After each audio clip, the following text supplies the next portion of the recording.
खासतौर पर international level पर तो जो कुछ हो ही रहा है वो आप सबके सामने ही है। कौमी सतह के ऊपर भी एक बड़ी हलचल हुई है, जिसके अंदर पिछले काफी दिनों से जो है वो कुछ हो नहीं रहा था या इरताश नहीं था, अब उसके अंदर भी इरताश पैदा हुआ। इमरान खान की रिहाई की बातें की जा रही हैं, ब्रिगेडियर साहब ऑन एयर आकर इस बात की तस्दीक कर रहे हैं। तो ये क्या कहानी है? इस वक्त पाकिस्तानी एक इंतहाई अहम तरीन वफ्द, बहुत ही अहम शख्सियात के ऊपर मुश्तमिल ईरान के अंदर मौजूद है। वहां पर क्या चल रहा है? सऊदीया के अंदर हमारा एक वफ्द मौजूद है, वहां पर क्या चल रहा है? और इस हफ्ते के आखिर में पाकिस्तान के अंदर क्या टॉक्स होने जा रही हैं? अब इसकी ऑफिशियली तस्दीक भी हो चुकी है, इसके ऊपर भी बात करेंगे। तो काफी सारी खबरें हैं। पिछले 10-12 दिनों से आपने ये देखा कि रेगुलरली मैं वीडियोस नहीं बना पा रहा था, कुछ तबीयत की नासाजी भी आपके सामने ही है। मैंने आपको ऑलरेडी बताया कि कुछ तबीयत ठीक नहीं थी, कुछ और मामला, लेकिन अब जो है वो रेगुलरली दोबारा से आपके सामने हम दिन में 2-3 दफा जो है वो पेश हुआ करेंगे। अच्छा जनाब, बगैर किसी लगी लिपटी के और बगैर किसी तमहीद के, सबसे पहली और इंपॉर्टेंट खबर इमरान खान की रिहाई के हवाले से। पिछले लंबे अरसे से हमने ये देखा कि बहुत सारी इस तरह की खबरें आई और बहुत ज्यादा ट्रक की बत्तियों के पीछे लगाया गया, भाई इमरान खान रिहा हो रहा है, फला हो रहा है, ढिमका हो रहा है। लेकिन अब ब्रिगेडियर असलम घुम्मन ने एक गुफ्तगू करते हुए एक जगह के ऊपर, और आपको पता है ब्रिगेडियर साहब जो है उनके जो ताल्लुकात हैं वो कहां पर हैं और कैसे हैं, उनके ऊपर स्टोरीज काफी ज्यादा जो है ना ऑलरेडी आपको पता है, हम कर भी चुके हैं एक दफा ब्रिगेडियर साहब के हवाले से। मैंने भी आपको खबर ब्रेक की थी। बहरहाल ब्रिगेडियर साहब ने ARY से ये गुफ्तगू करते हुए ये कहा कि अगले 2 से 3 हफ्तों के अंदर इमरान खान रिहा होकर घर आ जाएंगे। उन्होंने ये भी कहा कि आपको याद होगा कि जब भारत से जंग चल रही थी, अब ये दावा मेरा नहीं है, मैं पहले ही अपने आपको अपनी पोजीशन आपके सामने रख दूं, मेरा इस पर क्या ख्याल है मैं आगे चल के आपके सामने रखता हूं। लेकिन ये दावा ब्रिगेडियर असलम घुम्मन का है, और असलम घुम्मन की तारीख ये बताती है कि उनके मामलात किस तरह से चलते रहे और वो किस तरह से उनके कनेक्शन रहे, लिहाजा उनकी बात को कोट करना जरूरी है। मेरा जो ख्याल है इस बारे में मैं आगे चल के आपके सामने रखता हूं। बहरहाल उन्होंने कहा जी इमरान खान जो है वो 2 से 3 हफ्तों के अंदर रिहा होकर घर आ जाएंगे।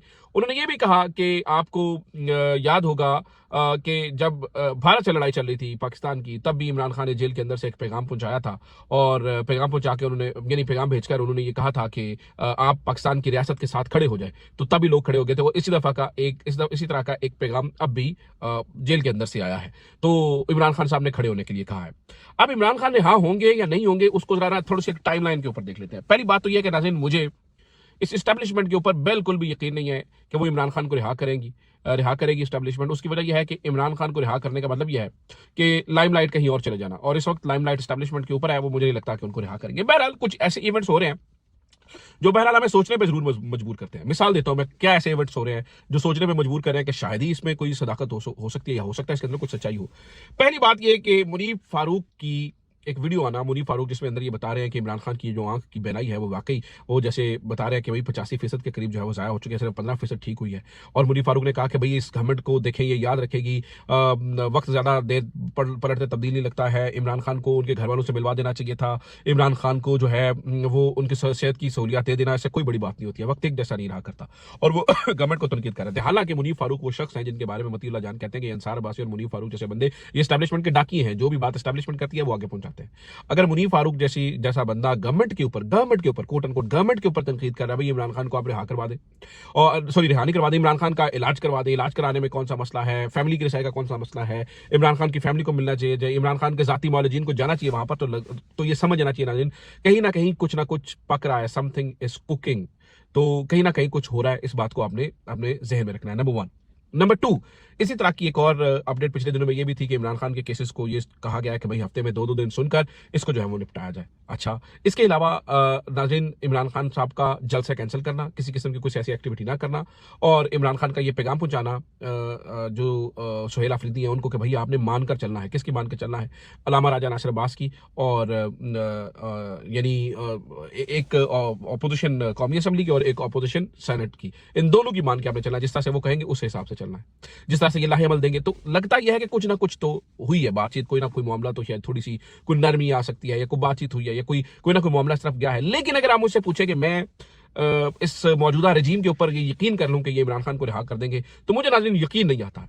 जो दिन खबरें सामने यकीन नहीं आता, क्योंकि लंबा अरसा हो गया हमें इस बात को कवर करते हुए और मेरी ये चीजें आपके सामने रखते हुए कि भाई ये ट्रक की बत्ती के पीछे लगाते हैं, और ट्रक की बत्ती के पीछे लगा के रखते हैं, ताकि मौजूदा, यानी कि जब भी कोई इंपॉर्टेंट काम आया, इन्होंने ट्रक की बत्ती के पीछे लगवाया, इंपॉर्टेंट काम खत्म हुआ और फिर उस पूरे मामले को डिस्पोज ऑफ कर दिया। लेकिन मैं आपको बात बताऊं, ये निजाम, ये मामला नाज़रीन ज्यादातर चल नहीं सकता है। इसके ऊपर सुहेल वड़ाइच ने भी लिखा है कि भाई ये जो इस वक्त सारी लाइमलाइट जो है वो गवर्नमेंट के पास है जी, गवर्नमेंट बड़ा काम करवा दिया, ये मुज़ाकरात करवा रही है, ये चीजें करवा रही है, लेकिन ये कितनी देर रहेगा? महीना, 2 महीना, 3 महीना, उसके बाद फिर वही चख चख पख पख शुरू हो जाएगी।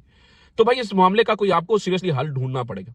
इमरान खान को रिहा करने का आपका इरादा नहीं है और आप ये इस तरह की खबरें बस चलवा रहे हैं और अपने मनपसंद सहाफियों से दिलवा रहे हैं, तो भी नाज़रीन, तो भी मैं ये कहूंगा, अगर आप ये चलवा ही रहे हैं तो इसके ऊपर आपको हकीकतन इल्म करना, इसको अमल दरामद करना पड़ेगा। उसकी वजह यह है कि नाज़रीन इस वक्त मुल्क की सूरत हाल ऐसी है कि इमरान खान का रिहा होना नागुज़ीर हो चुका है। हमारे अंदरूनी दाखिला मामला दुरुस्त होना बड़ा जरूरी हो चुका है। भाई पूरी दुनिया में यानी उठ के लोग कहते होंगे भाई पूरी दुनिया की तुम सुलह करवा रहे हो, मीडिएशन करवा रहे हो भाई, लेकिन आप अपने घर में एक दूसरे के साथ इकट्ठे नहीं बैठ रहे हो। यानी आप ईरान और अमेरिका को टेबल पर बिठा सकते हैं, लेकिन जनरल आसिम मुनीर और इमरान खान एक टेबल पर नहीं बैठ सकते हैं।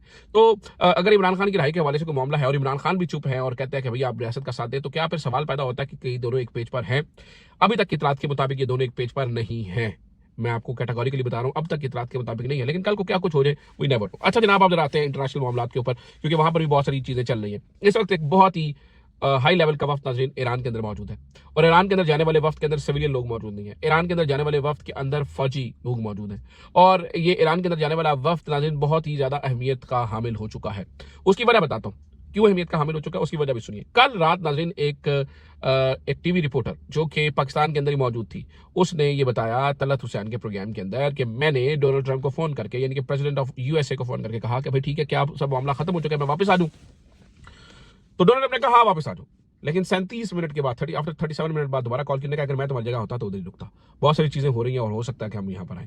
अभी फिर बाद में मल्टीपल सोर्सेज से इस बात की तस्दीक हुई कि इस हफ्ते के आखिर के अंदर बताया जा रहा है कि पाकिस्तान के अंदर ही मुज़ाकरात होने जा रहे हैं और डोनाल्ड ट्रंप ने ये बताया क्योंकि मेरे फेवरेट फील्ड मार्शल इन सारी चीज़ों को कर रहे हैं, तो भाई वो पाकिस्तान ही जो है ना वो एक बंदा। इससे पहले ये खबरें भी आई थी कि डोनाल्ड ट्रंप जो है वो इस मुआहदे के ऊपर दस्तखत करने के लिए बजाते खुद आएंगे, उधर से ईरानियन प्रेसिडेंट आएंगे, उधर से टर्किश प्रेसिडेंट आएंगे, उधर से सऊदी वली अहद आएंगे, तो ये सारे मिलकर जो है वो यहाँ पर एक सिग्नेचर होंगे और वो बहुत तारीखी लम्हा होगा। लेकिन इस बारे में नाज़रीन मैं आपको बता दूं कि अब ये पता चल चुका है मुख्तलिफ अखबारों ने, और मैं इंटरनेशनल अखबारों की और जरीदों की बात कर रहा हूं जिन्होंने ये छापा कि भाई जेडी वेंस जो है वही दोबारा से मुज़ाकरात को लीड करेंगे। उनके साथ जो है वो कुश्नर होंगे, जेराड कुश्नर और विटकॉफ, ये 3 बंदे जो हैं वो इस पूरे प्रोग्राम को देखेंगे, इस पूरे डायलॉग वाले मामले को देखेंगे। और मैं पहले भी आपको बता दूं कि नाज़रीन इस पूरे मामले के मामलात यानी जो पिछला भी एक सारा दौर चला गुफ्तो शरीद का और बातचीत का, उसके अंदर भी ये लोग जो है वो मौजूद थे और इन्हीं लोगों ने देखा। अच्छा नाज़रीन, मैं आपको ये भी बात बता दूं कि इस वक्त जो है वो ईरान और अमेरिका,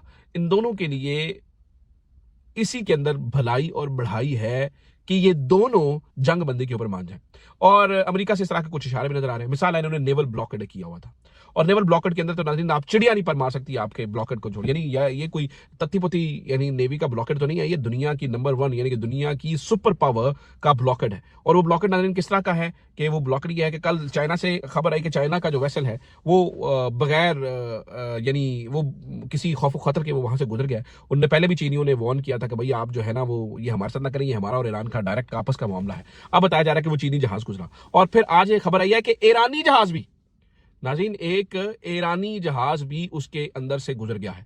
तो कोई फायर नहीं हुआ, कोई बुलेट नहीं चली, कोई यानी मिसाइल नहीं चला, कोई इस तरह की चीज नहीं हुई और खैर खैरियत से मामला जो है। तो इसका मतलब यह है कि पाकिस्तान का जो यानी डोनाल्ड ट्रंप की तस्दीक हो, ईरान से तस्दीक हो। बताया जा रहा था कि पहले शायद वियना जो है वो तय हो जाए या कोई और मुल्क तय हो जाए। रियाद भी बार बार बात की जा रही थी, इस्तांबुल के बारे में भी बात की जा रही थी, लेकिन आखिरकार ये तय हुआ कि भाई जिनका कुछ लेना, यानी जिन्होंने इस मामले के अंदर पूरा डायरेक्टली किरदार अदा नहीं किया उनका तो कुछ नहीं, भाई जिन्होंने किरदार अदा किया है उन्हीं को क्रेडिट मिलना चाहिए। तो ये मामला जो है वो इस्लामाबाद के अंदर ही जो है वो नाज़रीन होने जा रहा है और इस्लामाबाद के अंदर जो है वो बताया जा रहा है कि तैयारियां भी अचानक से तेज कर दी गई हैं और इन तैयारियों के अंदर जो है वो इस बात को यकीनी बनाया जा रहा है कि इस दफा जो मुआहिदा हो वो यानी वो फुल एंड फाइनल हो, जंगबंदी वाला मुआहिदा हो। पिछली दफा भी पाकिस्तान बड़ा मायूस हुआ, बताया जाता है कि पाकिस्तान को बड़ी उम्मीद थी कि यहाँ पर दस्तखत वगैरह हो जाएंगे, लेकिन ये वफ्द जब वहां से खाली गया और कोई बातचीत नहीं हुई और आपस की उस तरह से कोई ज्वाइंट स्टेटमेंट में नहीं आई, तो पाकिस्तान यकीन तौर पर सबसे ज्यादा मायूस था। लेकिन पाकिस्तान ने अपनी जो कोशिशें हैं वो नाज़रीन बिल्कुल उनको जारी रखा है। और पाकिस्तान की कोशिशों के बाद ही ये वक्त और ये लम्हा आया है कि एक बार फिर से इस्लामाबाद के अंदर जो है वो मेला सजने जा रहा है। सब लोगों को, सब तमाम पाकिस्तानियों को मुबारक हो। अल्लाह करे कि इस दफ़ा ये खैर खैरियत से मेला सज भी जाए, इस दफ़ा खैर खैरियत से ये लोग पाकिस्तान में आ भी जाएँ और खैर खैरियत से ये इवेंट मुकम्मल भी हो जाए और पाकिस्तान की दुनिया में बल्ले बल्ले भी हो जाए। अल्लाह ताला मेरे और आपके वतन को और मुल्क को सलामत रखे, क़यामत रखे। और ये बीच में जो फैक्टर्स हैं नाज़रीन, ये बहुत ज़्यादा फैक्टर्स नहीं है, ये थोड़ी फैक्टर्स हैं, ये जो मामलात को ख़राब करते हैं, ठीक है, ये फैक्टर्स को भी अल्लाह ताला हिदायत दे और चीज़ें जो है वो दुरुस्त समत की तरफ पाकिस्तान के लिए जाए। उम्मीद